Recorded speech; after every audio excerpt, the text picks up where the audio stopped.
গোপালগঞ্জে কারাগার ভেঙে আসামি নিয়ে যাওয়ার চেষ্টা, পুলিশকে মারধর।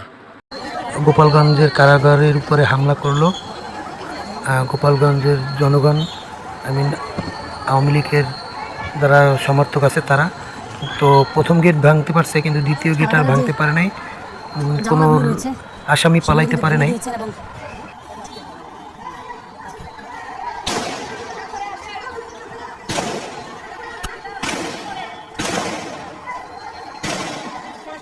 যেখানকার গোপালগঞ্জ জেলা কারাগারের যে সমস্ত সদস্যরা রয়েছে তাদের সাথে কথা বলেছে। তারা বলছেন যে এরা মূলত এখান থেকে জেলা কারাগারের ভিতর থেকে যে আসামিগুলো রয়েছে তাদেরকে বের করে নিয়ে যাওয়ার জন্য চেষ্টা করেছিল, কিন্তু তারা তাদের কাউকে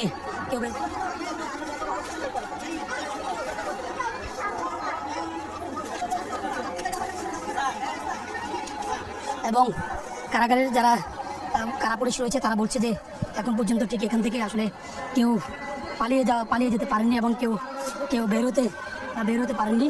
তবে ছাত্রলীগ এবং আওয়ামী লীগের যারা রয়েছে হামলাকারী তারা সর্বাত্মক চেষ্টা করেছেন এখান থেকে কাউকে বের করে নিয়ে যাওয়া যায় কিনা সেই চেষ্টাটি তারা করেছিলেন, কিন্তু তারা সফল হতে পারেননি।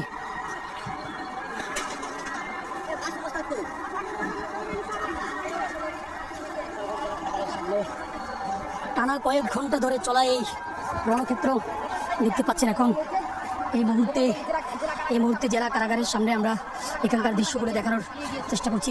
এখান থেকে যে আসামি বের করে নেওয়ার যে চেষ্টা, সেই চেষ্টাও কিন্তু আজকে আওয়ামী লীগ এবং ছাত্রলীগের নেতাকর্মীরা এখানে সর্বোচ্চটা করেছেন। কিন্তু আমরা পুলিশ সূত্রে আমরা যেমনটি জানতে পেরেছি কারাগার থেকে কেউ পালিয়ে যেতে পারেনি এবং এক পর্যায়ে জেলা কারাগারের দায়িত্বরত যে সমস্ত পুলিশ সদস্যরা রয়েছেন তারা মাঠে নেমে আসেন এবং তারাও কিন্তু তাদেরকে ধাওয়া দেন, যার কারণে তারা বলা যায় যে অনেকটা যে এখান থেকে বের করে নেওয়ার যে চেষ্টা, সেই চেষ্টা ভঙ্গুর হয়ে যায়।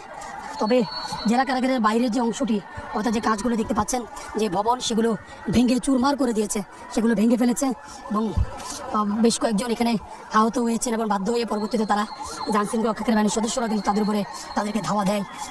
এখন বলা যায় যে পুরো এলাকা এক ধরনের রণক্ষেত্রে বলতে যতটুকু বোঝায় তার পুরোটা কিন্তু এখানে রয়েছে। আমরা একটু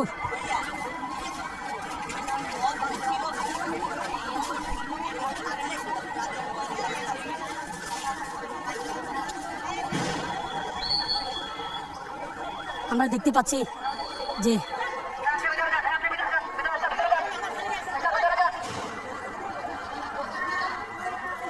যেখানকার কারাগার বলছেন যে এখানে কিন্তু প্রায় 1 থেকে 1.5 ঘন্টা ধরে তাদের সাথে পাল্টা ধাওয়ার যে ঘটনা সেটি কিন্তু ঘটছিল এবং এক পর্যায়ে এখান থেকে কারাগারে যে সমস্ত আসামি রয়েছেন তাদেরকে ছিনিয়ে নেওয়ার যে চেষ্টা, সেই চেষ্টাও কিন্তু করা হয়েছে।